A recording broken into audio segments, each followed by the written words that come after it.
as a former chess champion who is able to see into the future, not literally, not like Madame Huzzah with her crystal ball here, I'm going to make a prediction. If I'm wrong, then so be it. But I'm going to make a prediction, and I think I'm going to be right on this one. Okay. There is somebody out there that does not really ever talk about Fuji stuff because DxOMark does not review Fuji cameras, and of course that particular website is absolutely beyond atrocious. It says this lens, it gives it like a mediocre ranking. It's like one of the best lenses that Nikon ever made. It's really a worthless website. But this person doesn't basically talk about Fuji, which is fine because DxOMark doesn't review it. Because I've spit out, and this particular person absolutely can't stand me, which is perfectly fine.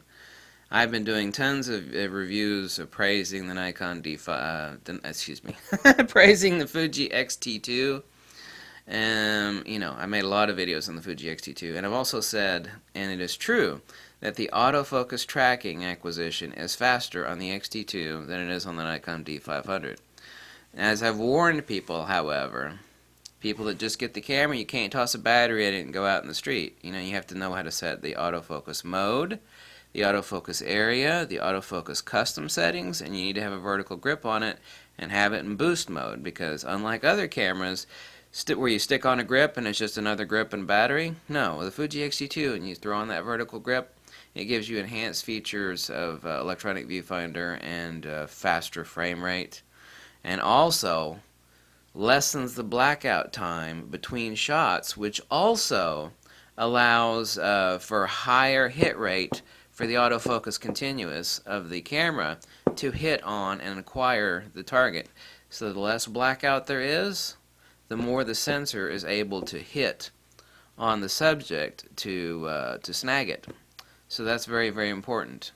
I'm going to predict, and if I'm wrong, so be it, but I'm going to make a prediction that this person is going to make a video review on the X-T2, and it will be moderately praiseworthy, but they will downplay it, and they'll say something to the effect that, oh, it doesn't track as fast as a D. Well, it does.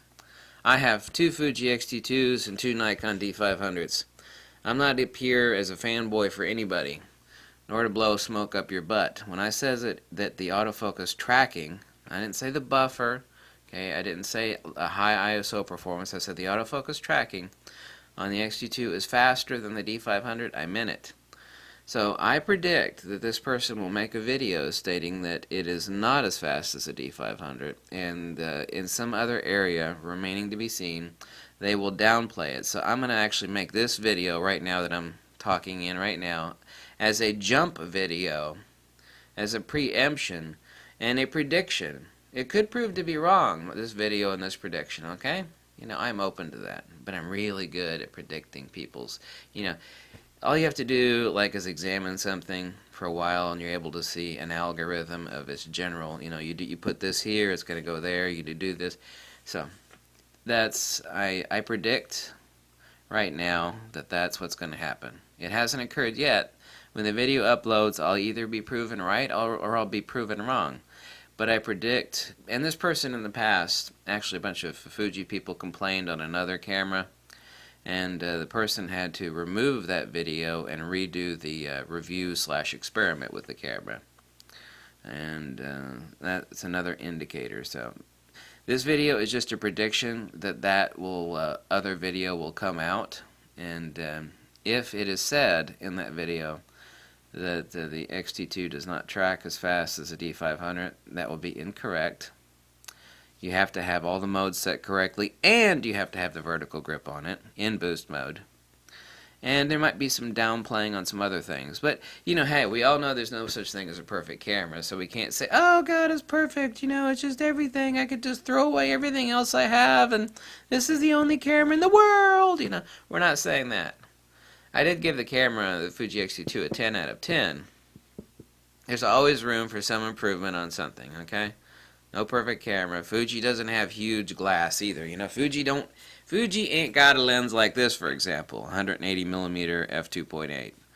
You know, they don't have the long glass for the sideline shooters of football and basketball games. They just don't. People point to me to their 100 to 400 zoom.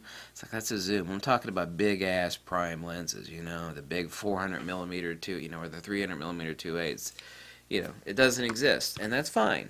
Whether they make them in the future or not, I don't know. So anyway, this is my video of prediction, kind of like I'm rubbing a crystal ball here, except I was rubbing my brain instead, because I can see into the future, not literally, not like a mystic, you know. I make that prediction, so let's see if it pans out. I believe that it will pan out, but let's see. Goodbye.